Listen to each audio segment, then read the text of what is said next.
Hey,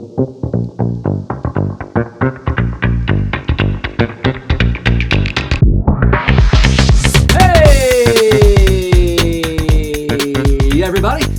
Welcome to Let's Talk About Things and Stuff, where we talk about things and also stuff. This is my good friend, Caitlin. How we doing, Caitlin? Good. Yeah? Everything's good in your world? For the most part, yeah. Fantastic. And this is our good friend, Ms. Kimberly. She's joining us today. She's our special guest, and we're excited to talk with her, to have her join in our conversation. So anyway, so to get started, let's share a little bit of our lives together. One of my favorite things to do is to take a nap, and I know it's probably yours too. So I'd love to see your napping spot.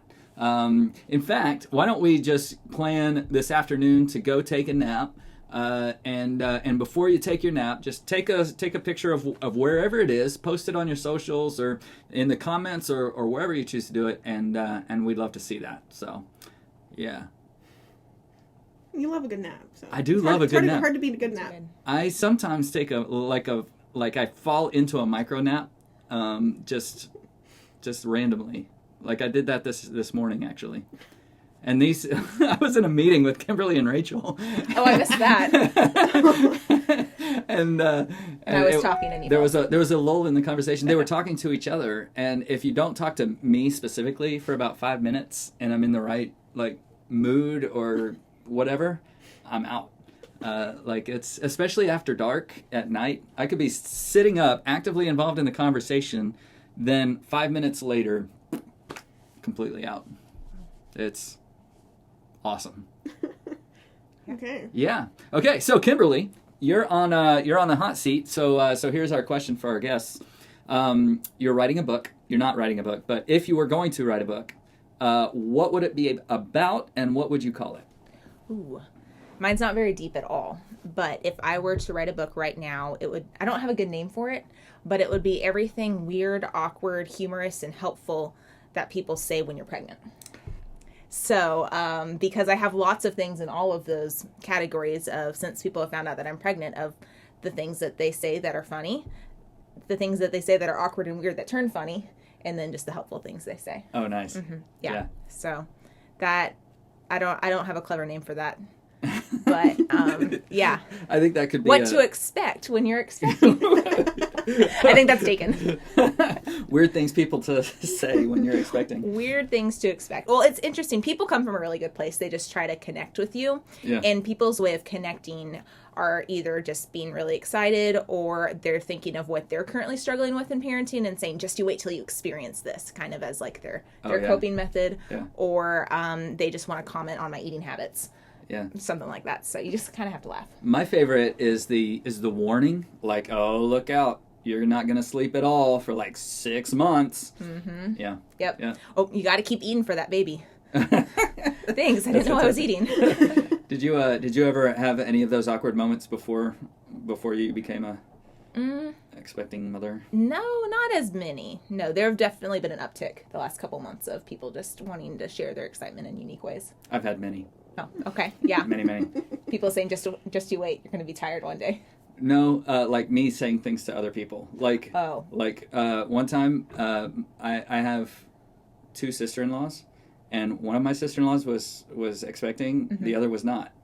And so I got them mixed up. And so I was getting in the car with the one who wasn't, and started talking with her about how excited I was that she's pregnant. And she was not. She was not. And she was not excited that I brought that up. Yeah, that can be a really tough subject. Yeah. No, I'm sure I've said many awkward things, but I don't know of any specific ones that I've made people feel bad. Yeah. But I've also, this counts. When I was in grad school, I worked in a preschool ministry, and there were 25 preschool classrooms. It was a giant ministry, and on Mother's Day, I got told Happy Mother's Day multiple times just because I was a young female in the preschool area. And I'd be like, thanks. Yeah, that's good. Happy future Mother's Day. Yeah, pretty much. Because that's every girl's dream, is to become a mother, right? Not necessarily. Not necessarily. No. All right. Well, we're gonna move on from there, and talk about some other stuff. But first, let's talk about what we are consuming in the cultural arena. So what about you, Kimberly? What are you consuming lately? Yes, so I'm watching a lot of Netflix and Disney Plus. So that would be Loki. The new season of Loki just came out, so we've been following that. Looks good. And I've been watching Great British Baking Show as it comes out too. Very different from each other, but Right. also very good. Okay, so I've not seen Loki. My kids watched the whole first season. I don't think they've gotten through the second season at all. But I thought he died. Didn't he die like in was it Endgame? Spoiler. Okay, so to be honest, Sorry, spoiler alert. After the fact. to be honest, Hey, if you haven't seen that yet, then you probably don't want you're to see it. past that time. Yeah. Yeah. So I'm really bad about forgetting movies after I watch them. So Okay. I don't exactly remember all the details, but Marvel has created this really unique thing called the multiverse, which means they can do anything they want with a plot. They just say the person comes from another universe. Yes, I don't that think that's drives what me crazy. they did at the beginning of Loki. For that, but Okay. a lot of people have died and come back, and it's just the multiverse, or another multi-dimension reason. Yeah. So Loki honestly is my favorite thing that they've done since the multiverse. Like, it's really interesting. Some of the other movies have been like a little ridiculous, Okay. but we've been enjoying it pretty well. All right. So like in the Avengers like thing, they have this timeline deal where they have branches off the timeline, and that's what creates the multiverse. Yes. Is that kind of And that is the whole plot of Loki. okay? I should remember the name of it. So I'm bad at remembering things after I see them. But the organization that helps control the timeline, Loki kind of gets wrapped up into that mess. Okay. And lots of things go wrong, as they do in TV shows, and I won't spoil it, I promise. But yeah, so it does deal a lot with the multiverse and the timeline and the branching off and the pruning and all the things. Okay. So, All right.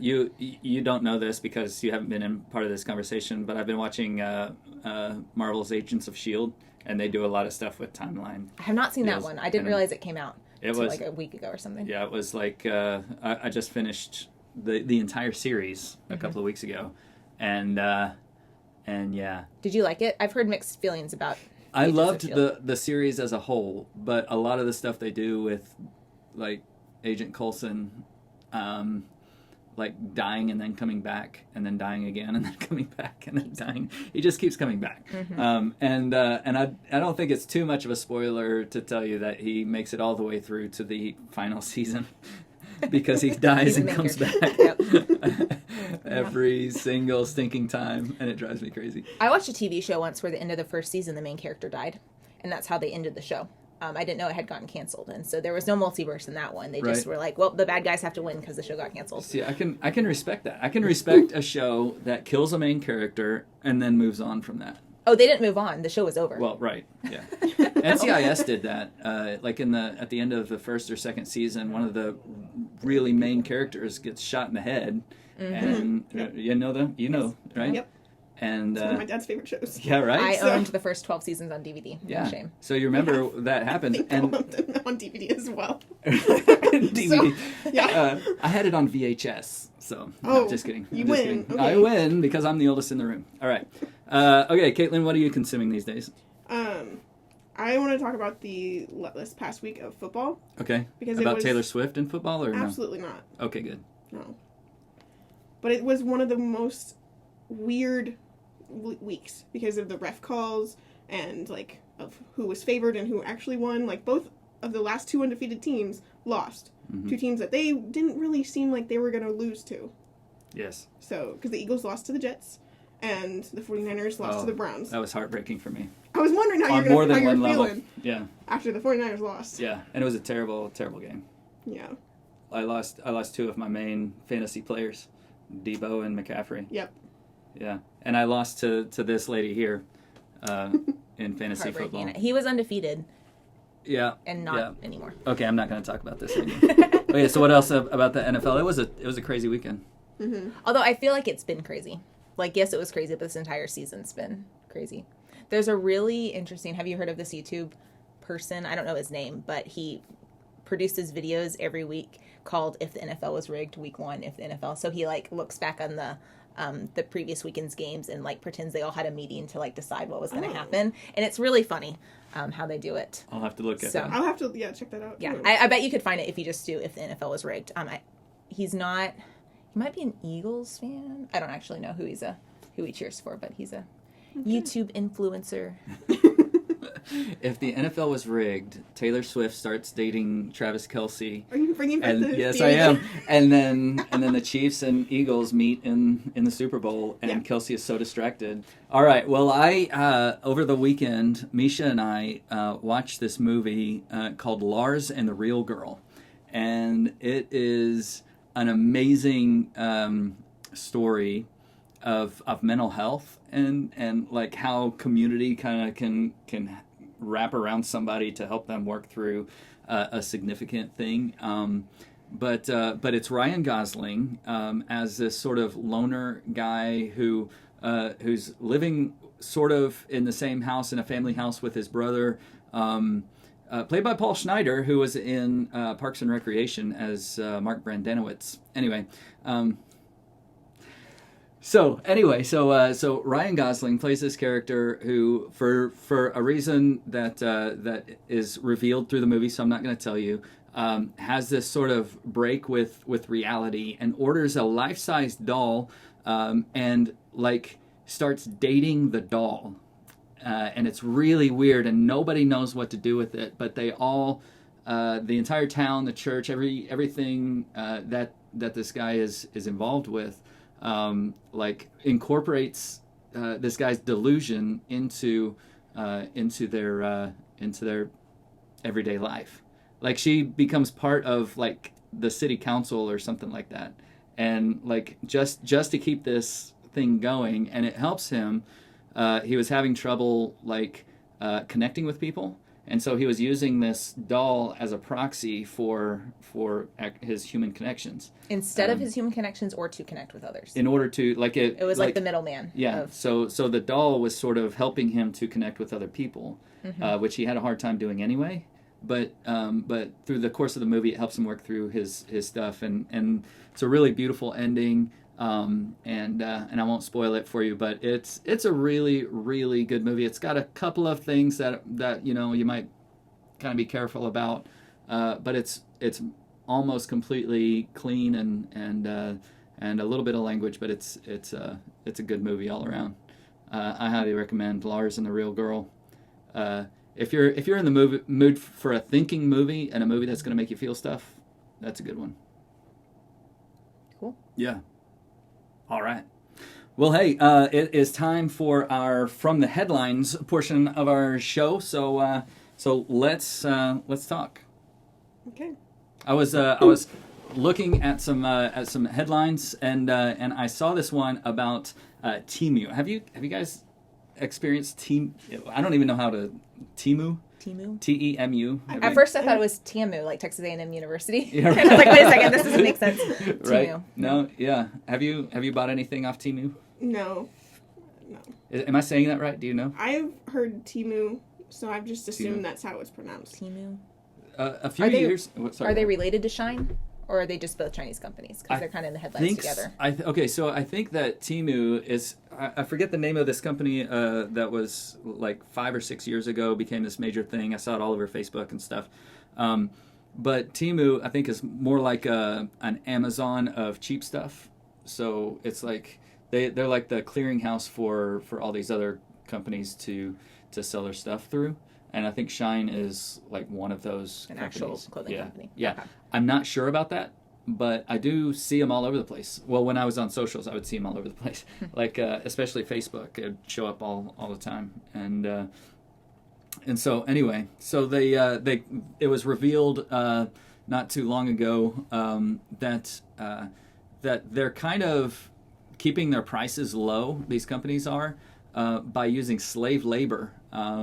Especially like the Shine folks have been linked with Chinese labor camps. Yeah, Chinese labor camps for the Uyghur Muslim population, and it's caused a little bit of controversy. And so what do you guys think about that? What's your hot take on how we should interact with people like Temu and Shine and folks like that who we have reasonable suspicion, like it's probably true that they're using slave labor to keep their prices low.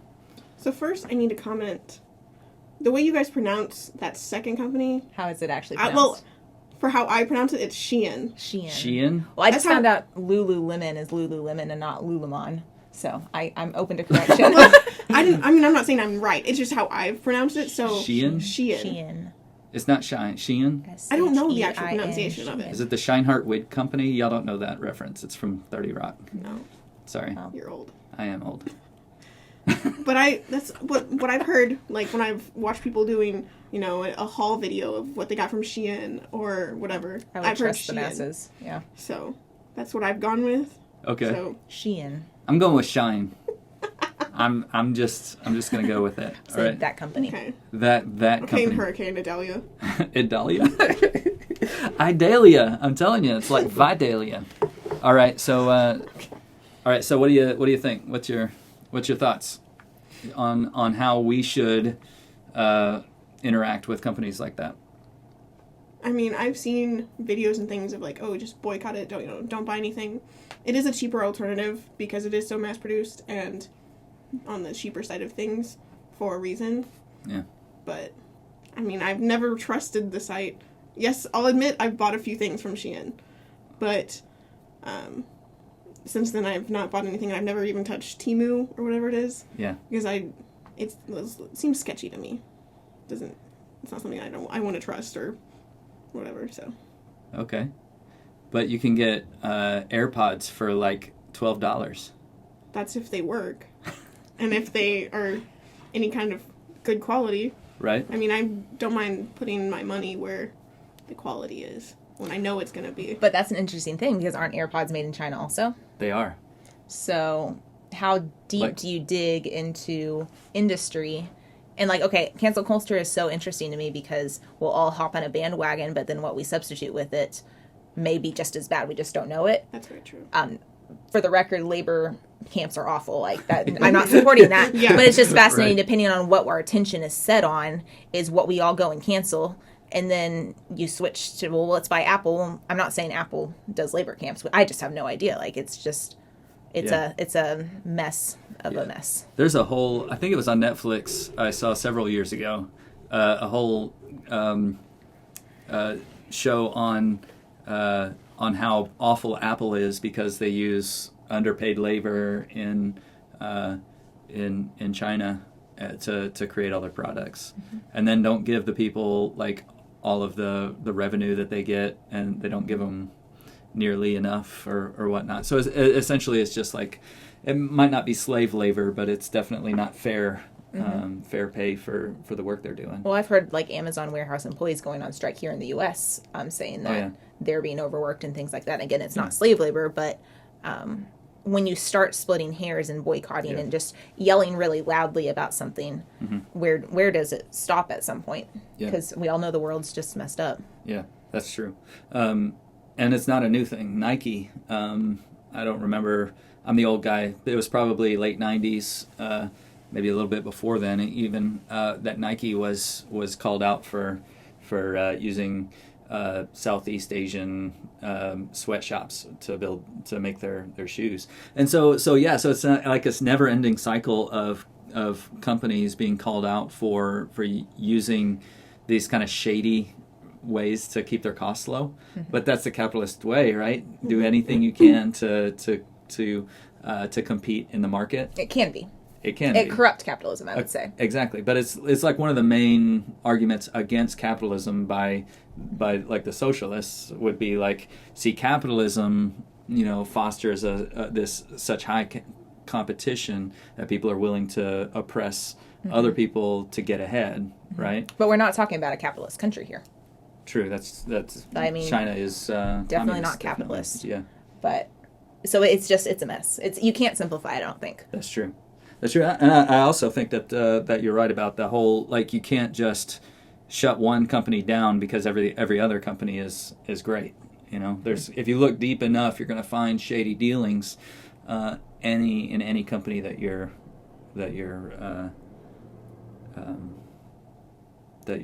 buying from.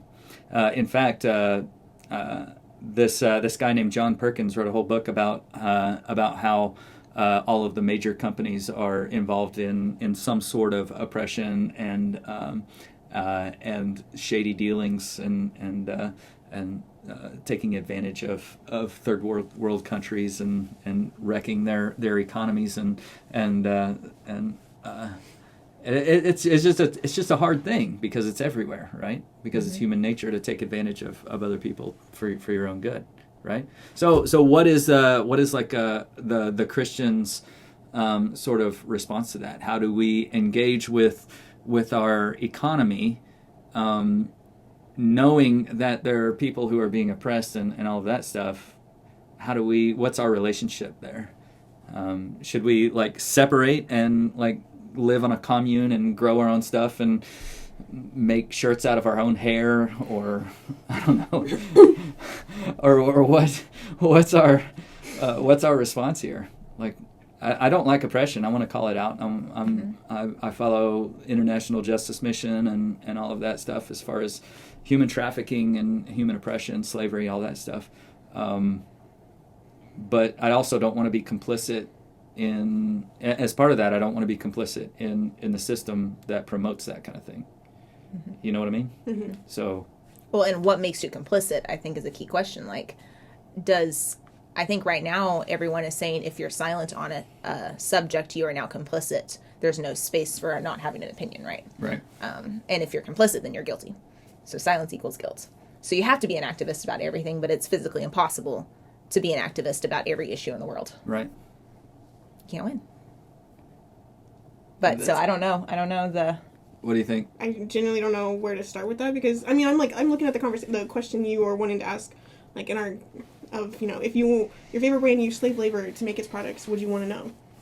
I mean, ideally yes, you'd want to know, so then you can either stop supporting them or do something in some way. But at the same time, part of me, just being honest human, is like, I don't want to know that that's happening. I want to be naive to the fact that it's happening. Yeah. But that's an unfair treatment to those people who are involved. Yeah. In that. So. Yeah. So like your generation has been kind of characterized as sort of an activist kind of generation. Like millennials a little bit, but Gen Z even more so. So it seems like our younger generations would be really, really interested in knowing about this stuff and fighting against it. Do you feel that, or do you find that to hold true in this case, or? I mean, I feel like it goes into like my personal nature. I'm not like, I don't like confronting about confrontation, so I wouldn't be the like main voice of a movement of fixing this if we could, or doing something that we can change. But it's not that I wouldn't be entirely against making this movement. Sure. I'd be in support of it and helping how I can. But yeah, I think it's interesting. I definitely agree. This Gen Z, it'll be interesting to see what Gen Alpha does. Definitely catches movements more easily. Mm-hmm. I think when I was a kid, the thing you told kids was you can be anything you want to be. Mm-hmm. And now the thing people are telling their kids is you can make a difference in the world. Like even that, what you're being raised to believe about you and how you affect the world around you has shifted. Yeah. But it is interesting because they're quick to get on a movement, but I think it's directly impacted by media. So whatever is being highlighted in culture and media, everyone's going to jump that bandwagon. Yes. And then you wait 6 months and no one's talking about it. And there are some people that genuinely jump it and they're genuinely making a difference, or they're genuinely believing in it. But for the most part, I think over the last 5 years, you can see this got the hashtag on Instagram. I don't know, I use Facebook. This got the hashtag. I think that makes me not Gen Z officially. Yeah. I think hashtags are out now. Oh, sorry. Whatever. It's trending. It's trending. This is trending on social media. This is on TikTok. While people are talking about, well, it's cool to talk about, well, it's cool to have your opinion. And then something else. So like you have Ukraine, then you have Hamas, then you have Temu. And you have all these things, and we jump on all of them, and I think social media plays a big role in that. Yeah, so it feels sometimes it feels disconnected and chaotic. All the opinions that you're supposed to have about all of these hugely important things at the time, yes. And then in 6 weeks it's another thing, and then the thing that you were excited about before is gone. I don't remember if it was a book I was reading or something I was reading about recently was saying about how our brains were not wired to carry the weight of the social media world and to have to care to the extreme that we are aware of the world around us. Like we are wired to handle our sphere that we interact with, but social media and media open us up to issues around on the other side of the world that are, like, for me, completely out of reach. Like, maybe I could do something that will eventually impact there, but it's not within direct reach, and that's actually really bad for our mental health and our brain processing, that we have to care about so many things that we can't actually impact. Yeah, I feel that. Directly impact. Right. So we can fight for justice and be socially involved, and call out injustice where we see it, but maybe focus in on those things that we can directly impact, more so than carry all that weight around with us. Yeah. Well, and like for me, I would, in this exact instance with Temu, well, maybe if I'm going to shop for clothing, maybe I'll just make that decision for myself. I'm going to look somewhere else because it's known. Yeah. And then that'll be my personal decision. I'll move on to something else, knowing that I haven't solved the issue. I probably am still buying from a site that might have some issues. But I think we can react in small ways without just making blanket statements or extreme actions. Yeah. And it's okay to not state your opinion or to admit that you don't know enough. Like I feel that we do a pretty good job, I think, of saying, you know, I don't know enough about a situation to really state a fully defined opinion. And I think that's okay. To say, you know what, I don't know enough about the situation. We can let that sit. I want to learn more. I definitely am in favor of justice and you know, fighting oppression and all of that. But there's a lot of just information that just isn't available to me. Or misinformation, right? And there's a lot of... Who do you trust in the media? Who do you trust to get the accurate story? That's an impossible journey, right? Absolutely. Well, all right. So the question we'd love to hear back from you guys on your socials or in the comments or wherever you choose. You can DM us or approach us face to face. That's always a good option too. Would you want to know if your favorite brands were using slave labor to make your favorite shoes or pants or Legos or whatever it is that you're consuming? Your iPhone. Sorry, I'm not trying to throw Apple under the bus, but I think it's fascinating if we're talking about China. Absolutely. Or TikTok videos. Oh, let's not talk about TikTok in China. Right? I know, right? But it's, yeah. But that's actually why I don't use TikTok. One reason why I don't use TikTok is because it's the company that owns it. The company that owns it, and also the things that happen on it. But that's a whole other conversation. That's all the time we have for today. Thanks for joining us for Let's Talk About Things and Stuff, where we talk about things and also stuff. Thanks for Miss Kimberly for joining us today, and we'll see you again next time.